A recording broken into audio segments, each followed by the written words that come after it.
इस वीडियो में हम एडमिनिस्ट्रेटिव ट्रिब्यूनल एक्ट 1985 पढ़ेंगे। पार्लियामेंट को जो article 323 A of the constitution के अंडर जो पावर दी गई है, उस पावर का यूज करते हुए पार्लियामेंट ने इस एक्ट को पास किया है। इस एक्ट को पास करने का ऑब्जेक्ट ये था कि एक स्पेशलाइज्ड फर्म प्रोवाइड करना सर्विस मैटर्स को सॉल्व करने के लिए और हाई कोर्ट के बर्डन को कम करना। पहले क्या होता था, इस एक्ट के पास होने से पहले जो सर्विस मैटर से रिलेटेड भी जो केसेस होते थे वो हाई कोर्ट के पास जाते थे। इससे पहले ही हाई कोर्ट के पास अलॉट ऑफ केसेस जा रहे हैं, ठीक है। एडिशन वो सर्विस मैटर से रिलेटेड भी वहीं पर जा रहे थे, तो इससे क्या होता है कि हाई कोर्ट के ऊपर ज़्यादा बर्डन था। उस बर्डन को भी रिलीव करने के लिए इस एक्ट को पास किया गया, ठीक है। सेक्शन 3 जो है इस एक्ट को, उसमें एस्टेब्लिशमेंट ऑफ एडमिनिस्ट्रेटिव ट्रिब्यूनल बताया गया है, ठीक है। एडमिनिस्ट्रेटिव ट्रिब्यूनल जो है उसे क्लासीफाई किया गया है 3 कैटेगरीज में, जैसे कि फर्स्ट है सेंट्रल एडमिनिस्ट्रेटिव ट्रिब्यूनल, सेकंड है स्टेट एडमिनिस्ट्रेटिव ट्रिब्यूनल, थर्ड है ज्वाइंट एडमिनिस्ट्रेटिव ट्रिब्यूनल।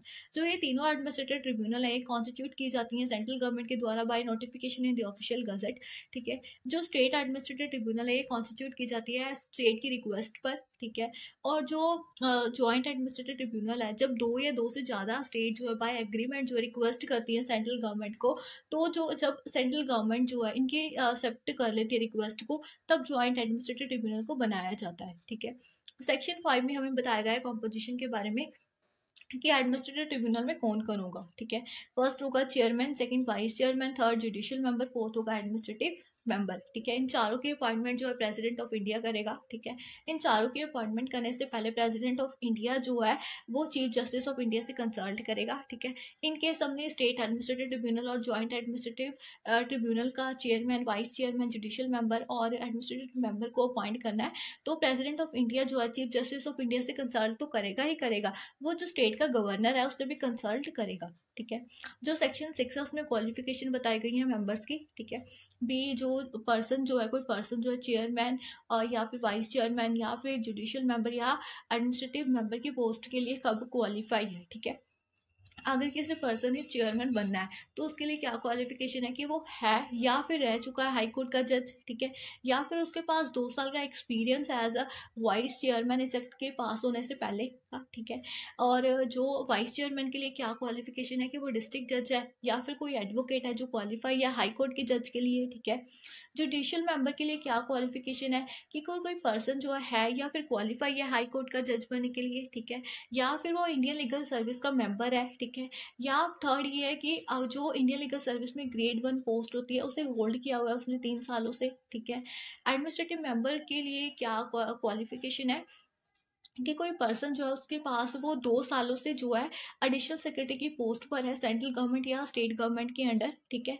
या कोई ऐसे पोस्ट पर है जिसका पे स्केल जो है एडिशनल सेक्रेटरी से कम नहीं है, ठीक है।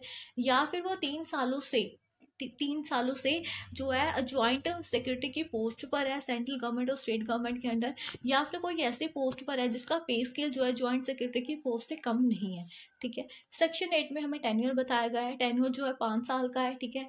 चेयरमैन और वाइस चेयरमैन की रिटायरमेंट एज जो है 65 ईयर्स है, ठीक है। और जो जुडिशियल मेंबर और एडमिनिस्ट्रेटिव मेंबर है, ठीक है, उसकी रिटायरमेंट एज जो है 62 ईयर्स है, ठीक है। सेक्शन 9 में हमें बताया गया है रेजिग्नेशन एंड रिमूवल, ठीक है। जो एडमिनिस्ट्रेटिव ट्रिब्यूनल के जो मेंबर्स हैं, वाइस चेयरमैन हो गया, vice chairman, administrative member, judicial member, जो रिजाइन कर सकते हैं बाई नोटिस इन राइटिंग, ठीक है। प्रेसिडेंट को अपना रेजिग्नेशन दे देंगे तो इस तरीके से वो रिजाइन कर सकते हैं। अगर प्रेसिडेंट जो उनकी रेजिग्नेशन एक्सेप्ट करता है देन वो रिजाइन कर सकते हैं, अदरवाइज नहीं, ठीक है। जो रिमूव कैसे किया जाता है, जो एडमिनिस्ट्रेटिव ट्रिब्यूनल के मेंबर्स हैं इन्हें रिमूव करना इतना ईजी नहीं है, ठीक है। इन्हें भी उन ग्राउंड्स पर रिमूव किया जाता है जो सुप्रीम कोर्ट के जज को रिमूव करने के ग्राउंड्स है। वो ग्राउंड्स क्या है, on the ground of misbehaviour and incapacity, ठीक है। सेक्शन 22 में जो है प्रोसीजर बताया गया है और पावर बताई गई है एडमिनिस्ट्रेटिव ट्रिब्यूनल की, ठीक है। प्रोसीजर में ये बताया गया है कि एडमिनिस्ट्रेटिव ट्रिब्यूनल को प्रिंसिपल ऑफ नेचुरल जस्टिस जरूरी फॉलो करना ही करना है, ठीक है। और जो प्रोसीजर सीआरपीसी में बताया गया है उसे फॉलो करना कंपलसरी नहीं है एडमिनिस्ट्रेटिव ट्रिब्यूनल के लिए, ठीक है। अगर जो कोई एप्लीकेंट है जो फाइल करता है एप्लीकेशन, ठीक है, अपना जो सर्विस मैटर है वो एडमिनिस्ट्रेटिव ट्रिब्यूनल के पास लेके जाता है, ठीक है। अगर उसकी मतलब इन्वेस्टिगेशन करने के बाद एडमिनिस्ट्रेटिव ट्रिब्यूनल मतलब सेटिस्फाई हो जाती है कि उसकी जो एप्लीकेशन है वो फिट है, ठीक है, तो वो उसे एक्सेप्ट कर लेगी। अगर वो सेटिस्फाई नहीं होती तो वो एप्लीकेशन को रिजेक्ट कर सकती सकती है। ठीक है, जो एडमिनिस्ट्रेटिव ट्रिब्यूनल के पास जो पावर्स है वो सिविल कोर्ट के पास जो पावर है वही एडमिनिस्ट्रेटिव ट्रिब्यूनल के पास पावर है। ठीक है, जैसे कि कॉलिंग अ पर्सन या फिर रिव्यूइंग इट्स डिसीजंस एटसेट्रा।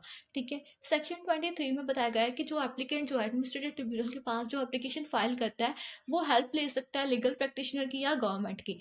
ठीक है, सेक्शन 13 में बताया गया है कि सारी जो प्रोसीडिंग्स है एडमिनिस्ट्रेटिव ट्रिब्यूनल के पास है ना, जो भी प्रोसीडिंग चल रही है एडमिनिस्ट्रेटिव ट्रिब्यूनल में वो जुडिशियल प्रोसीडिंग माने जाएंगे। ठीक है, कंक्लूजन में हम लिख सकते हैं कि जो आर्टिकल 323 ऑफ द कॉन्स्टिट्यूशन है जो पार्लियामेंट को पावर प्रोवाइड करता है, उस पावर को यूज करते हुए पार्लियामेंट ने इस एक्ट को पास किया गया है।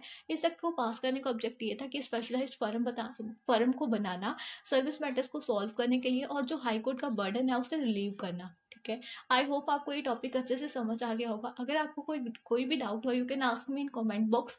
Thank you for watching video.